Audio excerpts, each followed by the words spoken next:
This is Optimal Finance Daily, episode 2154, Extreme Early Retirement versus Friends and Relatives by Jacob Lund of earlyretirementextreme.com.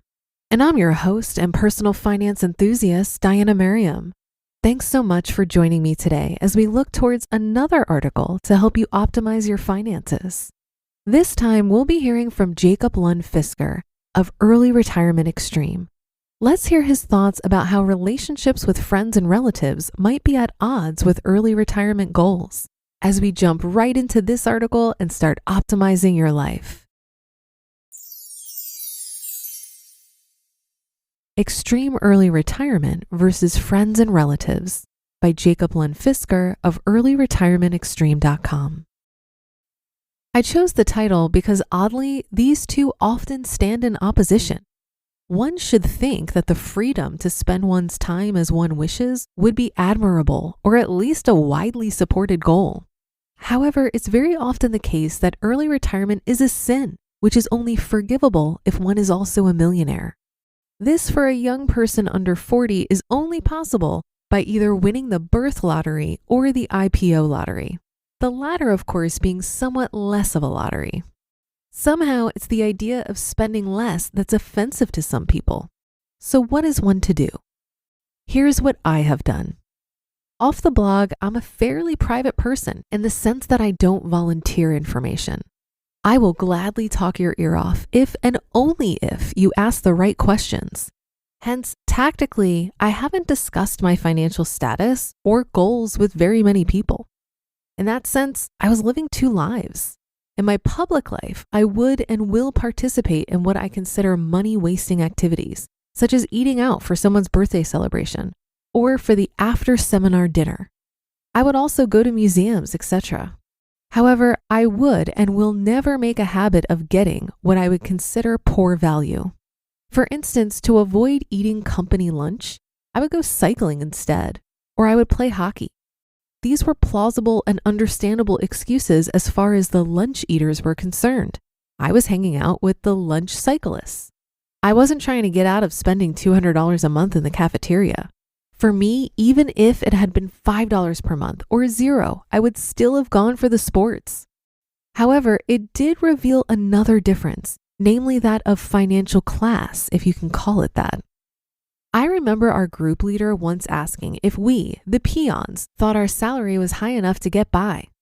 I let the others who were struggling with their car loans, food expenses, and mortgages do the talking. No point in mentioning that I was saving 80% of my paycheck. That is not what he was asking. Some clues inevitably slipped by when I was overheard discussing capital gains tax strategies with my boss or giving investment advice, unofficially of course, or market commentary. In general though, if you're pursuing early retirement extreme, you find yourself in a funny situation where you can sympathize but not empathize. People worried about getting laid off? No, that doesn't concern me a lot. I had 2 other sources of income that could cover my expenses already. Mortgage payments rising? I would offer some thoughts on the Fed. Saving 15% in your 401k? Well, good for you. I was not about to stir up the hornet's nest of middle-class values because by those metrics, 15% is quite good. Got a new car? That's a nice car. Check out my bike. It's a nice bike, yes? I actually escaped my career quite gracefully by changing into a new one. I did not mention that the new position came with no salary. I think it would have been too great of a shock to the system. That's that need-to-know basis again. Most were surprised that I even had other interests develop to a level of being hireable. I have never had friends where the friendship revolved around consumerism, like doing things that required spending large sums of money drinking or partying. Here, they would occasionally discuss their home equity, and I would occasionally discuss my stock market portfolio. I would always discuss it in percentages. Nobody knew the raw numbers. I found when divulging the raw numbers that people don't understand. Why don't you spend some of that money you have? You could easily afford. But the fact is, I can't. I need that money to be invested and generate an income. I'm wealthier than most people, but I'm not rich by far. The idea that money can be used to generate more money is not easily explained to anyone with an ingrained earn to spend mentality. I've found that the visible signs of a simpler lifestyle are admired mostly at a distance. That's great that you do that, but I could never do it. I have, however, observed on multiple occasions that people pick up one of my habits once I explain it to them, but it's never about the money. The greatest amount of skirmishes has been with, have a guess, birthday presents. It's really hard for a minimalist to appreciate thoughtless gifts. Thoughtless is actually the wrong word. I'm sure some thought went into the purchase, but it was not minimalist thought. And so whenever I get a well-intentioned gift, I also get a problem. This is obviously hard to appreciate. I've tried to explain this for half a decade now and have only recently met some success. If you must, give me some money.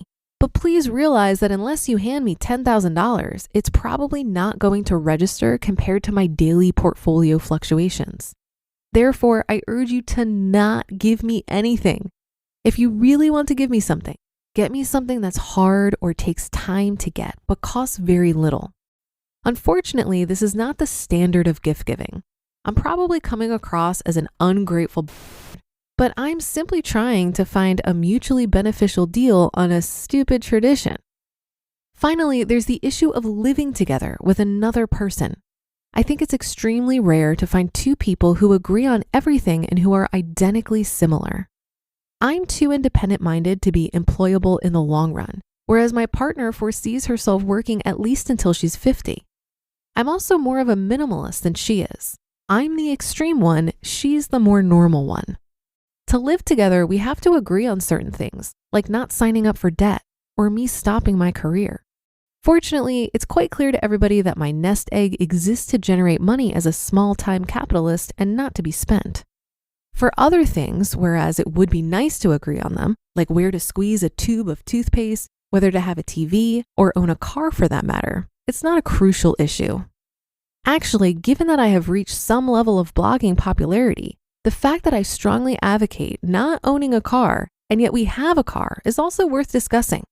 Maybe some of you will see me as a hypocrite, which apparently is the largest possible sin anyone can commit in a postmodern world of relativism.